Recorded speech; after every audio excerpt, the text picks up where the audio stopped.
आज हम पढ़ेंगे प्रेजेंट परफेक्ट टेंस। इसके पहले हमने प्रेजेंट इंडेफिनिट टेंस पढ़ा था और जिसको हमने उसमें पूरा स्टडी किया था, और आज हम उसी का सेकंड भाग पढ़ेंगे प्रेजेंट परफेक्ट टेंस।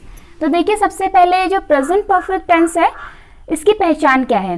तो देखते हैं कि जिन वाक्यों के अंत में, सबसे पहले हम इसकी पहचान लिख लेते हैं कि तो पहचान हमारी क्या होगी।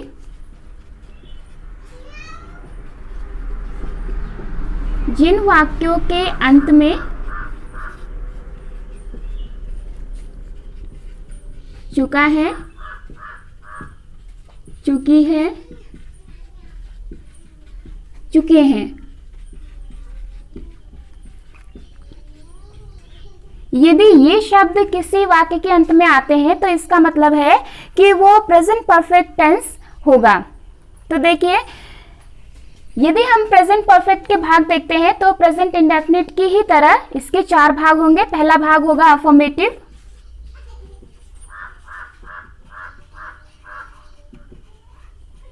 दूसरा भाग होगा इसका नेगेटिव, तीसरा भाग होगा इंटरोगेटिव, और चौथा भाग होगा इसका इंटरोगेटिव नेगेटिव।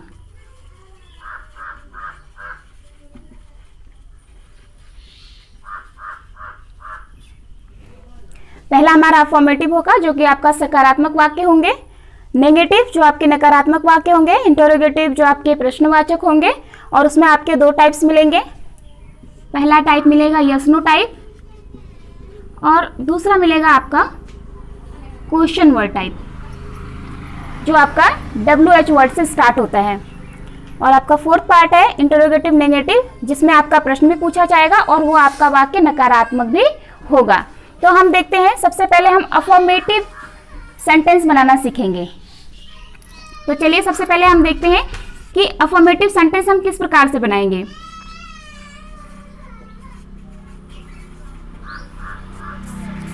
तो आइए हम इसके समीकरण लिख लेते हैं और समीकरण के माध्यम से ही हम उसे ट्रांसलेट करना सीखेंगे। तो देखिए, समीकरण में सबसे पहले हम लिखेंगे सब्जेक्ट, सब्जेक्ट के बाद हैज या हैव, और इसके बाद आती है हमारी वर्ब की 3rd फॉर्म, क्योंकि वर्ब की हमारी 3 फॉर्म होती है और उसकी एक 4थी फॉर्म ING फॉर्म होती है। तो मुख्य रूप से हम 3 फॉर्म का स्टडी करते हैं और उसमें हमारी जो 3rd फॉर्म है वो यहाँ पे लगेगी, प्लस ऑब्जेक्ट प्लस कॉम्प्लीमेंट। तो ये आपका अफर्मेटिव का समीकरण है।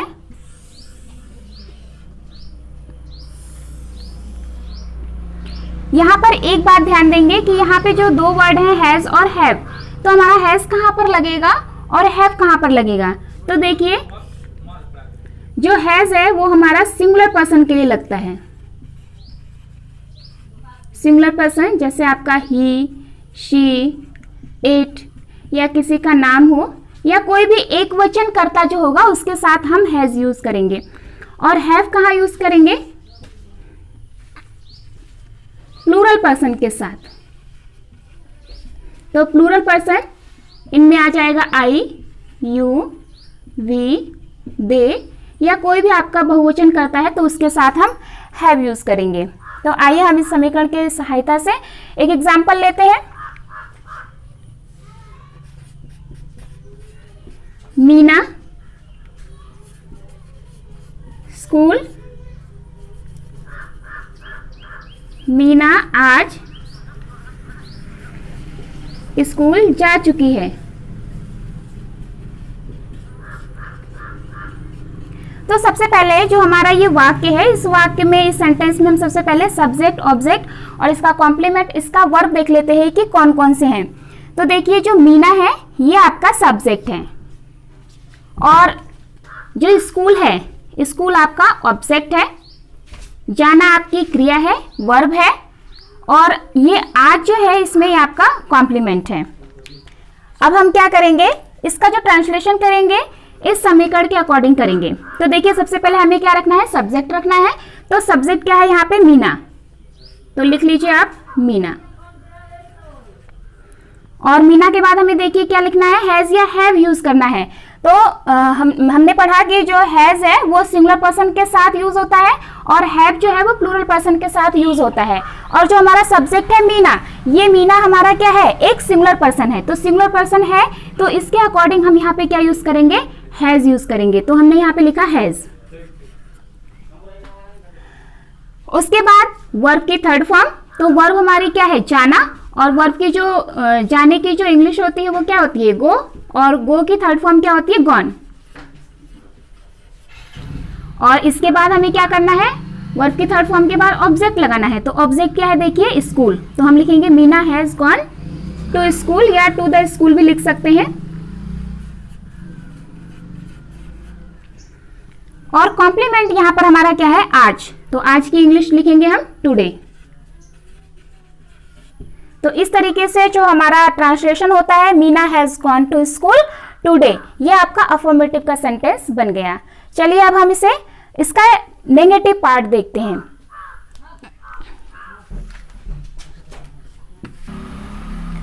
तो देखिए इसी का जब हम नेगेटिव पार्ट देखते हैं तो हमें कुछ नहीं करना है। ये जो हमारी अफर्मेटिव की समीकरण है, बस हैज और हैव के बाद और वर्ब की थर्ड फॉर्म के पहले हमें यहाँ पर क्या जोड़ देना है, नॉट जोड़ देना है। तो हम इसकी नई समीकरण बना लेते हैं जो कि हमारी नेगेटिव की होगी। तो नेगेटिव की समीकरण क्या बनेगी हमारी, सब्जेक्ट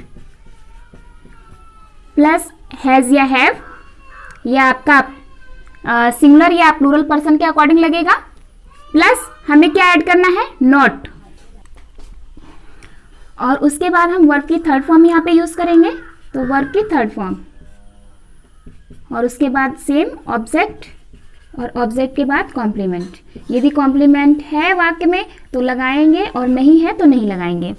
तो आपकी ये नई समीकरण जो नेगेटिव की बनती है वो ये बन गई। अब हम एक उदाहरण ले लेते हैं।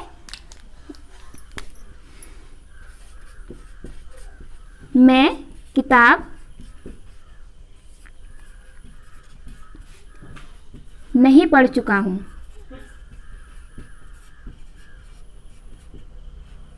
तो देखिए ये हमारा एक नेगेटिव का एक एग्जाम्पल है। अब हम इस वाक्य का ट्रांसलेशन करने के लिए हम इस समीकरण की सहायता लेंगे। तो फिर से हम सब्जेक्ट, ऑब्जेक्ट और जो वर्ब है वो हम इस सेंटेंस में देख लेते हैं कि कौन कौन से हैं। तो देखिए ये आपका सब्जेक्ट है और जो किताब है वो आपका ऑब्जेक्ट है, और पढ़ना आपकी वर्ब यानी कि क्रिया है, और इस वाक्य में आपका कॉम्प्लीमेंट नहीं है। तो हम जो हमने यहाँ पे सब्जेक्ट, ऑब्जेक्ट और वर्ब लिया है, इन सभी को हम इस समीकरण में रखते हैं। तो देखिए सब्जेक्ट हमारा क्या है, मैं। तो मैं के लिए आई के बाद हमें क्या यूज करना है, हैज या हैव। तो मैंने आपको बताया कि जो आई है, आई के लिए क्या यूज होगा, हैव यूज होगा, क्योंकि जो आई है वो प्लूरल पर्सन में आता है, आई हैव। और हमारा नेगेटिव वाक्य है तो हम हैव के बाद क्या लगाएंगे, नॉट लगाएंगे, नॉट। वर्ब की थर्ड फॉर्म, वर्ब क्या है, पढ़ना, और वर्ब की थर्ड फॉर्म भी क्या होती है, रेड। तो ये हमने लिख लिया। और उसके बाद ऑब्जेक्ट, ऑब्जेक्ट हमारा क्या है, बुक। तो रीड द बुक या फिर अ बुक हम लिख सकते हैं। और यहाँ पे हम देखेंगे कि यहाँ पर कॉम्प्लीमेंट नहीं है।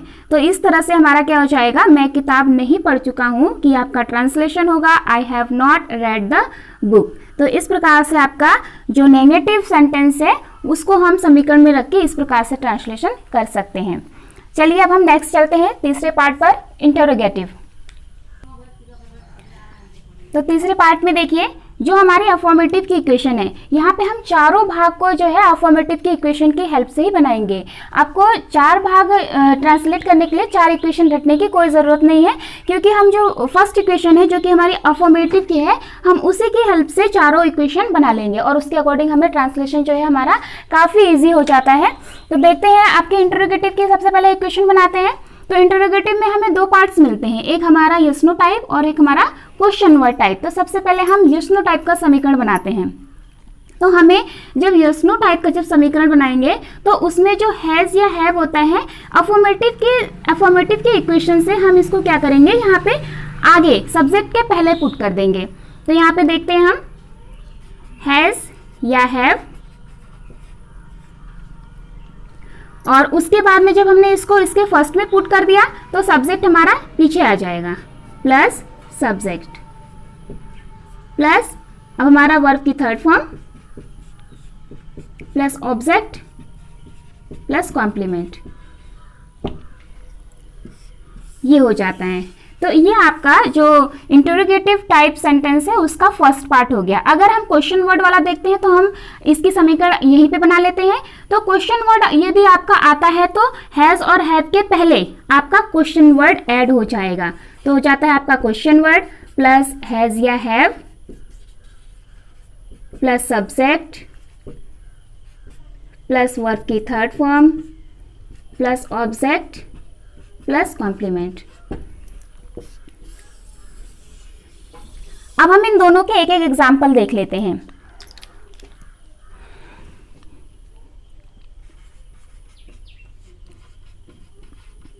अभी हम फर्स्ट वाले का करते हैं। यहां पे क्या नेहा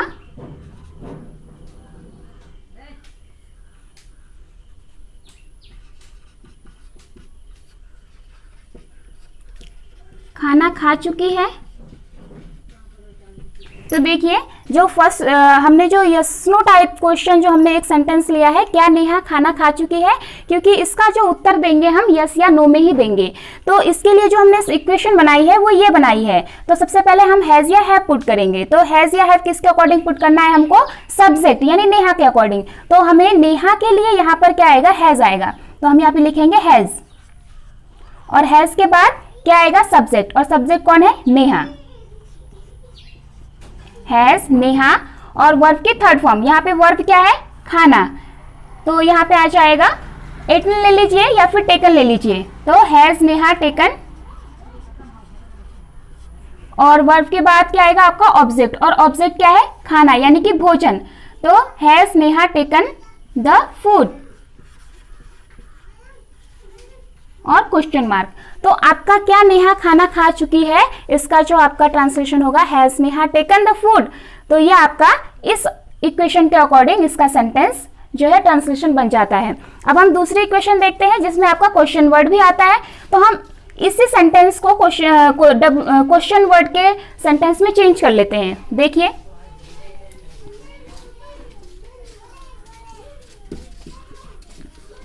नेहा खाना कब खा चुकी है?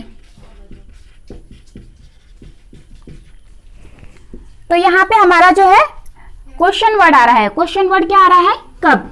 तो सबसे पहले हमें इस इक्वेशन के अकॉर्डिंग क्या करना है? क्वेश्चन वर्ड रखना है। तो क्वेश्चन वर्ड रखेंगे हम सबसे पहले व्हेन, और व्हेन के बाद क्या रखना है हमें? हैज या हैव, और वो रखना है हमें सब्जेक्ट के अकॉर्डिंग, और सब्जेक्ट के अकॉर्डिंग हमारा यहाँ क्या आएगा? हैज आएगा। तो व्हेन हैज।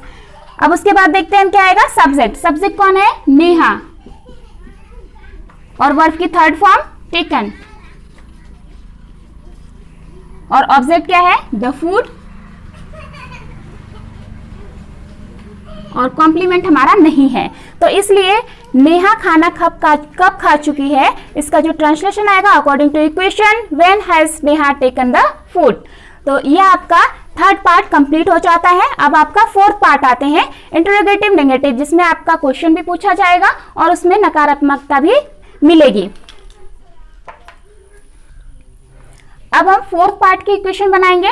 तो देखिए सबसे पहले हमें फोर्थ पार्ट की इक्वेशन बनाने के लिए जिसमें हमारा इंटरोगेटिव नेगेटिव होगा, तो देखिए यहाँ पे क्या होगा? सबसे पहले हैज या हैव,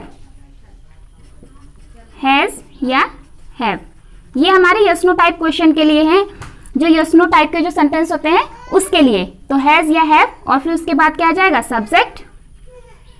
सब्जेक्ट के बाद में आपका वर्ब की थर्ड फॉर्म, और इसके बाद हम ऑब्जेक्ट रखेंगे। सॉरी, जो सब्जेक्ट है, सब्जेक्ट के बाद में नॉट आएगा, नॉट, और उसके बाद वर्ब की थर्ड फॉर्म आएगी, और उसके बाद आपका ऑब्जेक्ट आएगा, और उसके बाद आपका कॉम्प्लीमेंट आएगा। तो जो आपकी समीकरण बनेगी हैज या हैव, और उसके बाद हम रखेंगे सब्जेक्ट, सब्जेक्ट के बाद रखेंगे नॉट, और वर्ब की थर्ड फॉर्म, ऑब्जेक्ट और कॉम्प्लीमेंट। तो चलिए हम इसका एक एग्जाम्पल बना लेते हैं।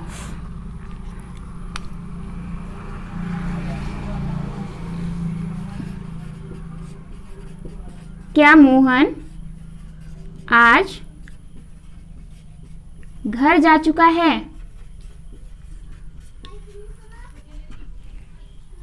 तो यहाँ पे हम देख सकते हैं कि मोहन हमारा सब्जेक्ट है और ये हमारा सिंगुलर पर्सन है, एक्वेशन करता है, तो इसलिए इसके लिए हम क्या यूज करेंगे? हैज। तो हम इक्वेशन के अकॉर्डिंग ही रखेंगे सबसे पहले हैज। फिर क्या आएगा आपका सब्जेक्ट। सब्जेक्ट कौन है? मोहन। हैज मोहन। और फिर क्या आना है हमें? नॉट। वर्ब की थर्ड फॉर्म, वर्ब क्या है हमारा यहाँ पे? जाना। तो जाना की थर्ड फॉर्म गॉन। और ऑब्जेक्ट क्या है? घर। तो यहाँ पे आ जाएगा टू होम या टू द होम। और कॉम्प्लीमेंट है टुडे, क्वेश्चन मार्क। तो क्या आ जाएगा आपका? क्या मोहन आज घर जा चुका है? तो इसका ट्रांसलेशन हो जाएगा हैज मोहन नॉट, सॉरी यहाँ पे आएगा घर नहीं जा चुका है, क्योंकि हम इंटरोगेटिव नेगेटिव पढ़ रहे हैं, तो इसलिए क्या मोहन आज घर नहीं जा चुका है, इसका हो जाएगा आपका has Mohan not gone to the home today. तो अब देखिए हमें क्या करना है, सेकेंड टाइप का सेंटेंस देखना है जिसमें आपका क्वेश्चन वर्ड भी आता है। तो उसका इक्वेशन बनाने के लिए हमें क्या करना है? हैज और हैव के पहले यहाँ पे क्वेश्चन वर्ड जोड़ देना है। तो इस तरीके से आपकी सेकेंड समीकरण बन जाती है, क्वेश्चन वर्ड प्लस हैज या हैव, सब्जेक्ट, नॉट, वर्ब की थर्ड फॉर्म, ऑब्जेक्ट और कॉम्प्लीमेंट। तो चलिए हम इसका भी एक एग्जांपल ले लेते हैं। मोहन आज स्कूल क्यों नहीं जा चुका है? तो हम इसका देखिए ट्रांसलेशन करते हैं। तो इसका ट्रांसलेशन करने के लिए हमें सबसे पहले इस इक्वेशन के माध्यम से क्वेश्चन वर्ड हमारा क्या है? क्यों। तो क्यों की यहाँ पे इंग्लिश लिख लेते हैं व्हाई। और क्वेश्चन वर्ड के बाद हमारा क्या आएगा? हैज या हैव अकॉर्डिंग टू सब्जेक्ट, और सब्जेक्ट क्या है? मोहन। तो मोहन हमारा सिंगुलर पर्सन है, तो सिंगुलर पर्सन के लिए क्या आएगा? हैज आएगा। तो व्हाई हैज, और सब्जेक्ट क्या है? मोहन। नॉट। वर्ब की थर्ड फॉर्म हमारी क्या है? वर्ब क्या है हमारा? जा चुका है। वर्ब हमारा है जाना यानी गो। तो why has Mohan not gone. और उसके बाद ऑब्जेक्ट, ऑब्जेक्ट क्या है? स्कूल। टू स्कूल कर लीजिए या टू द स्कूल कर लीजिए, टू स्कूल। और उसके बाद कॉम्प्लीमेंट क्या है? आज, तो टुडे। तो इस तरीके से हमारा क्या आ जाएगा? मोहन आज स्कूल क्यों नहीं जा चुका है? तो इसका ट्रांसलेशन हो जाएगा why has Mohan not gone to the school या गॉन टू स्कूल टुडे। तो इस तरीके से आपके जो प्रेजेंट परफेक्ट टेंस है ये आपका पूरा होता है।